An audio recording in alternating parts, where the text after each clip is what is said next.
Bibi.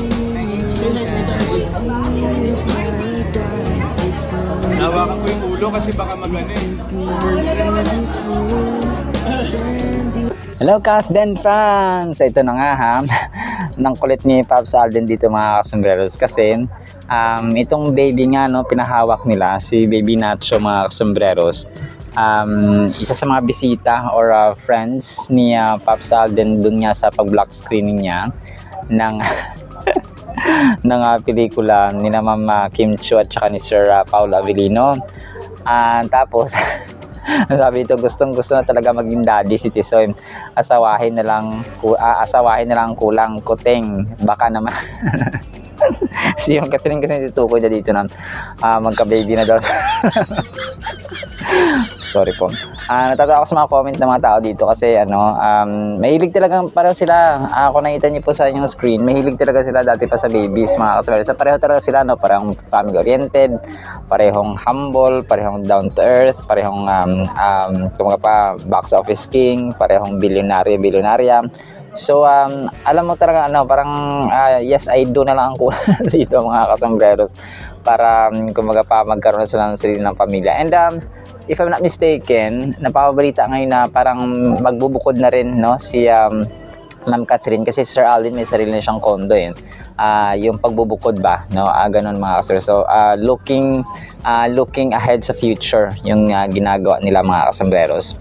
Tapos, yung sobrang kulit nito ni Alden mga sasabi niya dito ay hinahawakan niya yung ulo kasi baka daw parang mahulog, no? Kasi nga baby, no? Wala pang balance na alam itong batang ito, ng baby ito mga kasombreros.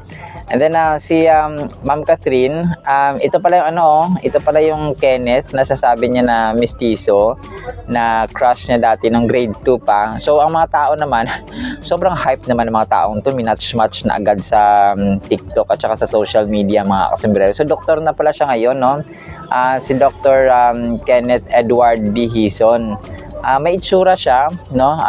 Pero syempre hindi pa rin to mapapataob ang inyong box office king mga kasombreros.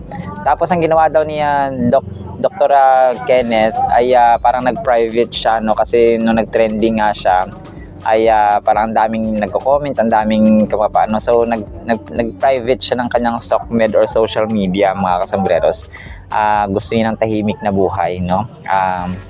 And then ito, si Pops Alden at saka si Julia naman ay magkakaroon ng event ng Casino Plus mga kasombreros sa Santa Cruz, Laguna. Sa ito medyo malayo pa to mga kasombreros, April 20, parang April 20 plus, hindi pa nakalagay dito yung date, ano ba yan?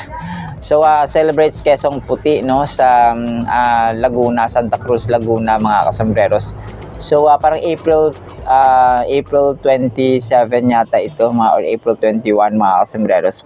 Hindi pa nakalagay dito sa picture. Ano ba yan? Dapat nilagay nila yung date dito sa picture. Pero nabasa ko yung parang April 20 plus. So yun, no, magkakaroon sila ng event doon sa Santa Cruz, Laguna. Parang fiesta, tapos magpapalaro sila doon mga kasombreros. And then si Pops Alden ay ito, no, naglabas ng yung behind the scene ng bench mga kasombreros na kung saan siya nga ay nagbihis-bihis ng iba't ibang outfits mga kasombreros. So pinakauna niyang bench video campaign, no, ang ginawa niya dito mga kasombreros. So A Day with Alden. So ito yung parang compilation ng kanyang mga outfits na ginawa or sinuot sa bench mga kasombreros. So ang kulit lang din at saka ang stylish at saka ang classy na inyong Pops Alden dito sa kanyang mga outfits.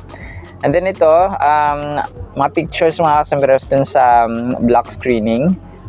My Day Ito Story ito ni Laysam sa kanyang Instagram na kung saan sina Pops Alden, no, sina Mama Ten, si Laysam. Tapos sa pa-block screening niya ito, no, sa My Love Will Make You Disappear ng Kim Pao mga kasombreros. So marami na talagang supportive, no, si Pops Alden, sina Heart Evangelista ba yun dati na parang pa-block screening din para sa kanya sa Hello Love Again. Tapos si Jeneline Mercado, no, tsaka si Dennis Trillo, parang yung sa Green Bones nila ni Ruru Madrid, nagpa-block screening din si Pops Alden. So very supportive ang inyong box office king talaga sa kanya mga close friends, mga kasambreros. And then ito, last item natin, yung franchise ng PITA ay magiging international na, no? Magkakaroon sila ng International Franchise Expo sa April 25 to 27, mga kasambreros. So yung expo nila ito ay gaganapin sa ground floor sa halls 1 to 4 SMX Convention Center sa Manila. So grabe, no, grabe rin yung promotion nila, mga kasambreros, ng Hungry Pita. So kung malapit kayo dun sa SMX Manila Center po ay punta lang po kayo, mga kasambreros. Alright, so marami tayong items ngayong araw, so abang-abang pa kayo kasi nahati-hati ko lang talaga, mga kasambreros. At para po sa ating Word of God ay sobrang ganda po nito, mga kasambreros. May title tayong No Other Gods Beside God. And ito po ang tinutukoy dito, mga kasambreros, sa small g ay yung mga hindi totoong Diyos, no? Hindi totoong lumikha ng langit at ng lupa. Basahin po natin Isaiah 45 verses 5 to 7, mga kasambreros. I am the Lord and there is no other. No, this was the Almighty God speaking. There is no God besides me. I will gird you though you have not known me, that they may know from the rising of the sun to its setting that there is none besides me. I am the Lord and there is no other. I form light and create darkness. I make well-being and create calamity. I am the Lord who does all these things. So ang Isaiah chapter 45, mga sombreros, from 1 to 7 ay ito yung pino-foresee ni Prophet Isaiah, message from God, no, calling and anointing King Cyrus of Persia to be his chosen instrument, no, para isubdue. Kasi nagiging instrument ni Lord, mga kasombrero, si King Cyrus dito, or si Haring Cyrus po ng Persia or Iran sa kasalukuyan, ay for the sake of his people Israel. So Cyrus, who was not yet born at the time of the prophecy, did not know the Lord or even acknowledge his existence. So prophecy ito na hindi pa isinilang, no, si Prophet Cyrus, or si King Cyrus na magiging hari, no. Kumbaga pa dito mo makita yung yung amazingness na walang ibang Diyos maliban sa Diyos ni Abraham, ni Isaac at ni Jacob, at ang gumawa ng langit at ng lupa. So ang Diyos ni Moises, ni Jeremiah, ni Daniel, and so on. So if everything, kasi mapapatanong tayo, if everything God created was good, no, sa Genesis 1:3-1 yan, at saka 1 Timothy 4:4 at saka James 1:17, mga verse, sinasabi niya dito na bakit parang lumikha ang Diyos, no, sa verses kasi na 7 ay gumagawa siya ng calamity, no, gumagawa siya ng darkness. Pero ito, mga kasamares, no, isa sa mga verses natin na tackle din po ay kung ang lahat ng bagay, okay, yung purpose ng Diyos na nilikha ang lahat ng bagay ay for the purpose of good, okay, may mabuting intention.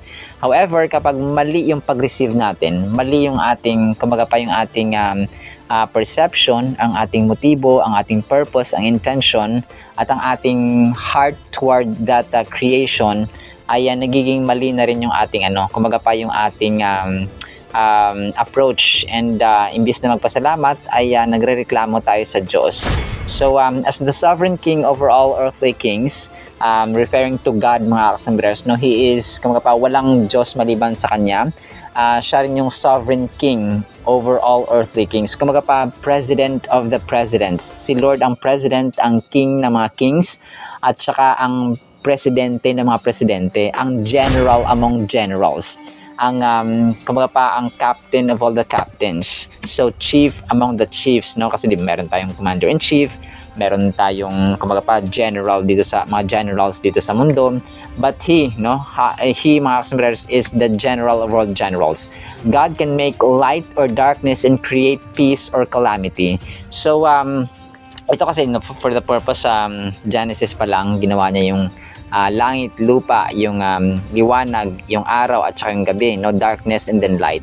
So he can use Cyrus as agent of redemption and peace for Israel as the bringer of calamity upon Babylon. Ang ginawa kasi ni Lord dito mga kasamaris, ginamit niya si King Cyrus para gawing captive, no, or sirain ang Israel for the purpose na kasi ang mga tao sa Israel ay wala nang time sa kanya, iba na yung sinasamba.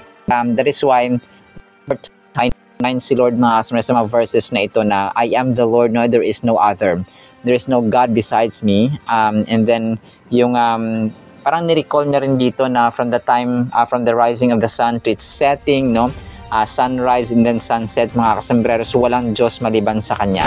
So gumawa siya ng darkness, gumawa siya ng light, and then kaya niya magpadala ng calamity. Kung kaya yung term na Mother Nature mga kasambreros na nagalit ang inang kalakasan, nagalit ang Mother Nature, huwag natin saktan ang Mother Nature kasi magagalit ang Mother Nature, na parang weird siya sa biblical context or sa pagtitingnan natin yung divine nature talaga ni Lord, na dapat hindi yung Mother Nature natin. Although we love our Mother Nature, no, pero wala kasi silang buhay, kung wala silang kakayahan. Only God, no. That is why mahalaga na pinag-aaral natin to para mas-set yung ating mind na we have only one God. And kung apart from the Lord that created the heavens and the earth, the Lord who formed the oceans, the seas, the mountains, the land formations in general, the one who created the heavens and the earth, and the one who raised the dead, no, Lazarus, the one who parted the sea, the one who stopped the moon and the sun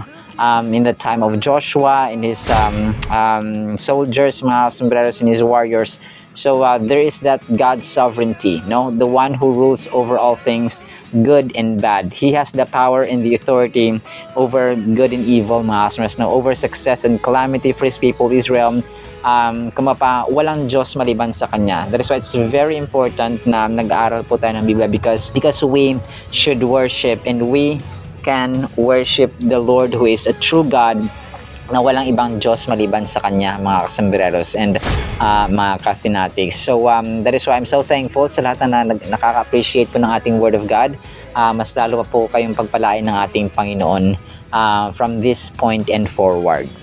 Alright, salamat po mga kasambreros, nawa po ay pagpalaan po tayo ng pag-ibig, pananampalataya at pag-asa, and the mighty, holy, sweet, the God who is only one, the one who created the heavens and the earth, the great I am, the Alpha and the Omega, the great Yah, the great Yahweh, Jesus Christ. And everyone said Amen and Amen. See you sa next segment po mga kasambreros, and paalam po. I love you.